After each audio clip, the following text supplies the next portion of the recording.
اور ذرا ہوش کے ناخن لو، میرے اوپر زبان درازیاں کرنے والوں اور زبان کھولنے والوں، پہلے اپنے ایمان اور عقیدوں کے گریبانوں میں منہ ڈال کر کے جھانکو۔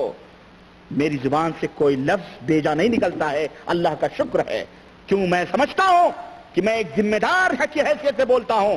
ایک ایک کلمہ میرا تولا جا رہا ہے، ناپا جا رہا ہے، جانچا جا رہا ہے، اس کو چھان اور پھٹکا جا رہا ہے۔ اس لیے میں امت کے اندر ہرگز وہ بات نہیں کہتا جس کو میں اپنی آنکھوں سے دیکھ نہیں لیتا ہوں۔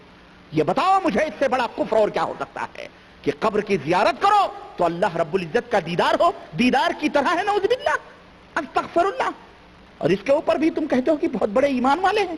جاؤ، ہم ایمان والے کیا، یہ تو مر گئے، اللہ ان سے نپٹے گا، لیکن تم تو زندہ ہو، اللہ کے لیے تم آنکھیں کھولو۔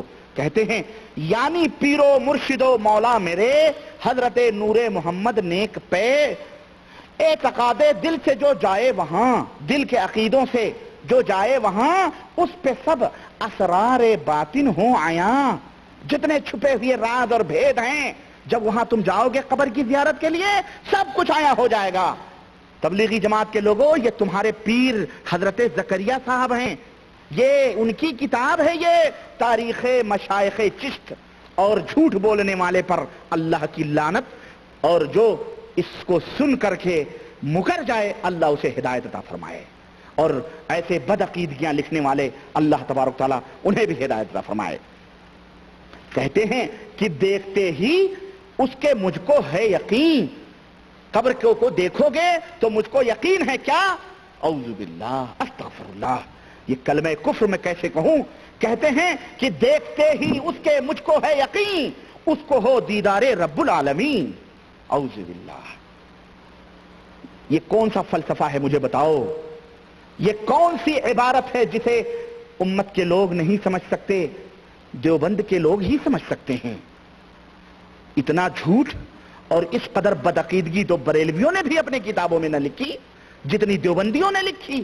کہتے ہیں کرتے ہی زیارت مزار پاک کی، ہوویں ظاہر اس پہ اسرار خفی، جتنے پوشیدہ اسرار ہیں سب کچھ ظاہر ہو جائیں گے۔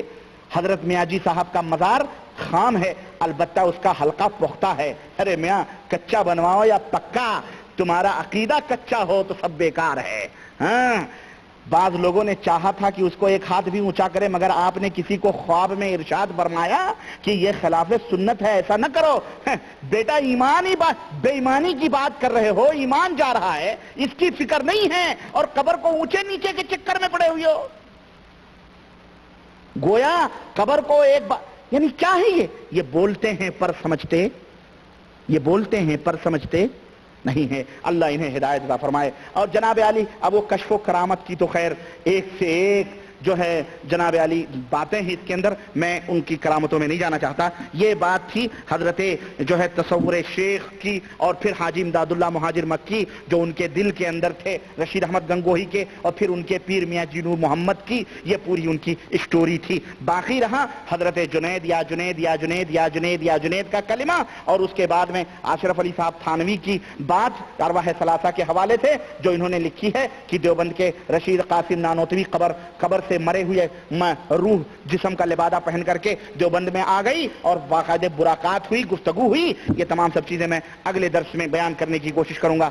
اخیر میں میں عرض کروں گا کہ اے دنیا کے لوگوں، اللہ کے لیے اللہ سے ڈرو، اور اپنے ایمان اور عقیدے کو قرآن و سنت کے مطابق کر لو، اور اللہ اور اس کے رسول نے جیسے عقیدے بنائے ہیں، بتائے ہیں، اس کے مطابق عمل کرو۔ یہ تمام سب شرکیہ، کفریہ، باطلانہ عقائد ہیں، گمراہیانہ عقائد ہیں، ان سے توبہ کرو، ورنہ جہنم کے سوا کہیں تمہارا کوئی ٹھکانہ نہیں ہوگا۔ نہ حاجی امداد اللہ مہاجر مکی آئیں گے، جب میاں جی نور محمد آئیں گے، نہ زکریا صاحب آئیں گے، نہ الیاس آئیں گے، اور نہ ہی نانوتوی آئیں گے، نہ رشیدی آئیں گے، اور نہ کوئی اور آئے گا، نہ احمد رضا خان، نہ قادری، نہ چشتی، نقشبند، کوئی نہیں آئے گا۔ اللہ کی قسم، اللہ کے سامنے تم اصل تنہا کھڑے ہوگے۔ تم یہاں دنیا میں ان کے نام کے ڈھڈورے پیٹ کر اپنے جہنم کو ضرور بھر لو گے، لیکن اللہ کا جہنم تمہارا انتظار کر رہا ہے۔ اللہ نہ کرے تم اس کے اندر جاؤ۔ ہم تم سے یہی درخواست کرتے ہیں کہ اے لوگوں، تفرقے نہ کرو، کتاب و سنت کے پلیٹ فارم پہ جمع ہو کر اپنے ایمان اور عمل کو، عقیدے کو کتاب و سنت کے مطابق کر لو۔ ہماری یہی دعوت ہے، ہماری یہی التجا ہے، ہماری یہی فریاد اور یہی درخواست ہے۔ اللہ وحدہ لا شریک سے دعا ہے کہ اللہ ہم مسلمانوں کے صفوں میں اتحاد و اتفاق عطا فرمائے، اور ہم سب کو کتاب و سنت پہ چلنے کی توفیق عطا فرمائے، اور ہم سب کے دلوں میں میں نور ایمان عطا فرمائے اور اللہ رب العزت نور ایمان کو زیادہ اس کے اندر زیادتی فرمائے اور ہم سب کو جنت الفردوس میں جگہ عطا فرمائے، آمین یا رب العالمین۔ وصلی اللہ علی نبینا محمد وعلی آلہ وصحبہ اجمعین۔ السلام علیکم ورحمۃ اللہ وبرکاتہ۔